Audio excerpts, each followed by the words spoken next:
स्वागत छ साथीहरु। आजको नयाँ भिडियोमा आज हामी कुरा गर्नेछौँ साल्पा विकास बैंकको फन्डामेन्टल एनालाइसिसको बारेमा। आज हामी बुझ्नेछौँ साल्पा विकास बैंकको फन्डामेन्टल एनालाइसिसबाट यस साल्पा विकास बैंकमा आईपीओ भर्ने कि नभर्ने, भरे पनि कति किता भर्ने बारे बुझ्नेछौँ।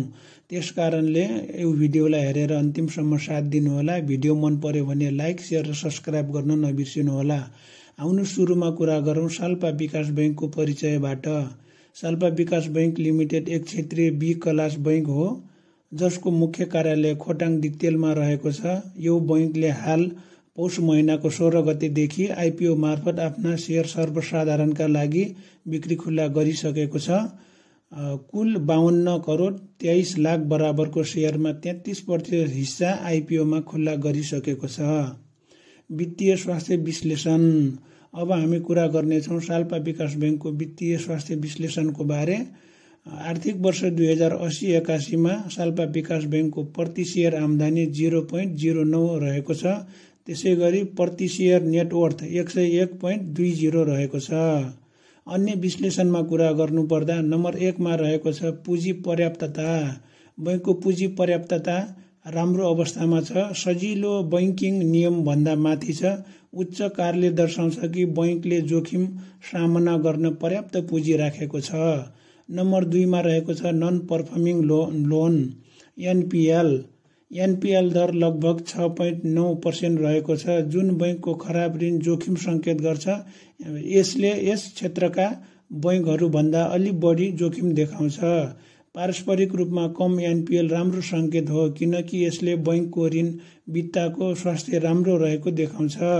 नम्बर 3 मा रहेको छ नेट इन्ट्रेस्ट इन्कम र कस्ट अफ फन्ड। बैंकले ब्याज आम्दानीको प्रयोगबाट सञ्चालन गर्दैछ, तर कस्ट अफ फन्ड पनि मध्यम स्तरमा छ, जुन बैंकको नाफामा प्रभाव पार्न सक्छ।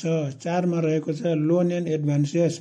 बैंकको लोन र एडभान्सेस समयक्रममा बढ्दै गएको छ, जसले सेवा विस्तार र ग्राहक वृद्धिलाई दर्शाउँछ। साल्पा विकास बैंकको वित्तीय विश्लेषणपछि अब हामी कुरा गर्नेछौँ पर्फर्मान्स र लाभको बारेमा। केही त्रैमासिक वित्तीय विवरणहरूले देखाउँछन् कि बैंकले कहिलेकाहीँ नाफाभन्दा घाटा समेत देखाएको छ, जुन बैंक अझै स्थिर नाफाको चरणमा पुर्याउन खोजिरहेको छ। तर डिपोजिट बढेको छ, जसले दर्शाउँछ कि ग्राहकहरू बैंकमा बचत राख्न चाहन्छन्। यो दीर्घकालीन वृद्धि र विश्वासको संकेत हो। समग्रमा कुरा गर्नुपर्दा पुँजी पर्याप्तता राम्रो छ, एनपीएल मध्यम छ, ब्याज आम्दानी सकारात्मक तर नाफा उत्तिकै लगातार छैन, निक्षेप विस्तारको क्षमता राम्रो रहेको देखिन्छ। अब हामी कुरा गरौँ साल्पा विकास बैंकको रेटिङ र जोखिमको बारेमा। आईसीएआरले यस बैंकलाई आईआरएन B+ रेटिङ प्रदान गरेको छ, जुन एउटा मध्यम जोखिमको प्रोफाइल संकेत गर्छ। यो अर्थ हो कि बैंकको जोखिम समयमै आर्थिक दायित्व पूरा गर्ने खालको देखिन्छ। अझै केही चुनौतीहरू बाँकी छन्, जस्तै सीमित व्यापार क्षेत्र, थोरै ब्रान्च नेटवर्क र अपरेसनल खर्च।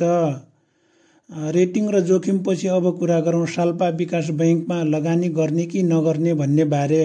फन्डामेन्टल एनालाइसिसबाट हामीले पाएका मुख्य कुराहरू: बैंकको पुँजी पर्याप्त छ, सुरक्षित पक्ष, एनपीएल अझै मध्यम रहेको छ, जोखिमको इशारा, निक्षेप र ऋण विस्तार भविष्य विकासको संकेत।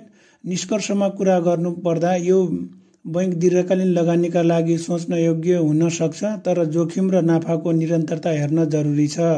त्यसकारणले यस साल्पा विकास बैंकमा 10 किता आईपीओ भर्दा खासै फरक नपर्ने देखिन्छ। भिडियोलाई अन्तिमसम्म हेरिदिनु भएकोमा धेरै धेरै धन्यवाद। भिडियो मन पर्यो भने लाइक, शेयर र सब्स्क्राइब गर्न नबिर्सिनुहोला।